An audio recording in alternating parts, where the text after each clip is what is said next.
1980 সালে জুনের ভাতৃঘাতী দাঙ্গার মূল রহস্য আজও উন্মোচিত হল না কেন?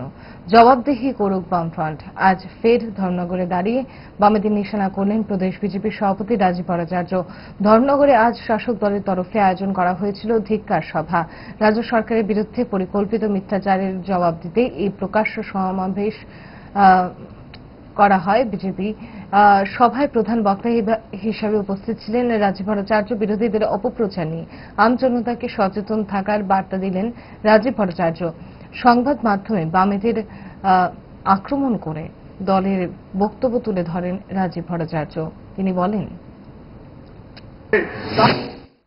যে আজকে যারা কমিউনিস্টরা বলছেন খাদ্য নেই আগরতলায় বসে প্রেস কনফারেন্স করে, আমি তাদের বিরুদ্ধে বার্তা দিতে চাই যে আজকে দেশের যশস্বী প্রধানমন্ত্রী নরেন্দ্র মোদী, তাদের নলেজে আছে কিনা জানি না, কারণ তারা দেশের খবর রাখেন কিনা জানি না।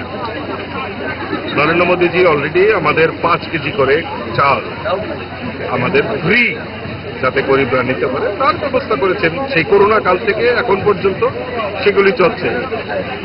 তাছাড়া বিভিন্নভাবে আর্থিক সহায়তা, সামাজিক ভাতা যেটা ছিল 700 টাকা ছিল, এটা 3000 টাকা করা হয়েছে।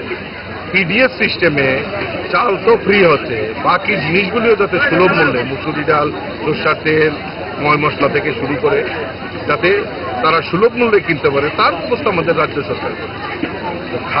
খাদ্য নেই কথাগুলি যে প্রতারণার শিকার, মানুষকে বিভ্রান্ত করা, এটা সিপিএম এর একটা ধর্ম।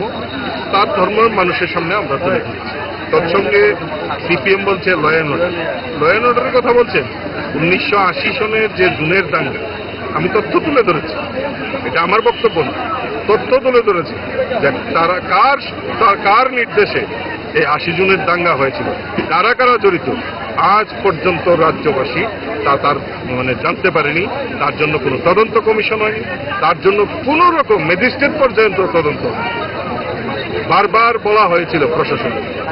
আপনারা জানেন যে মান্দায়ে গণহত্যা হয়েছিল, তার পূর্বে যারা যারা আজ করতে পেরেছিল সেখানকার বিডিও ননী সাহা বলে একজন বিজনেসম্যান বারবার এসডিএম ডিএমকে সূচিত করেছে, কিন্তু সেখানে প্রশাসন কোনো ব্যবস্থা নেয়নি।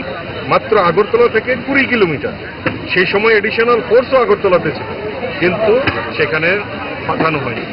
ইভেন যতদিন পর্যন্ত এই ঘটনার 7 দিন পর্যন্ত সেখানে কেউ জানি, কোনো আধিকারিক থেকে শুরু করে তাদের এমএলএ মন্ত্রী কেউ জানি, 7 দিন পর সেখানে প্রশাসনকে পাঠানো।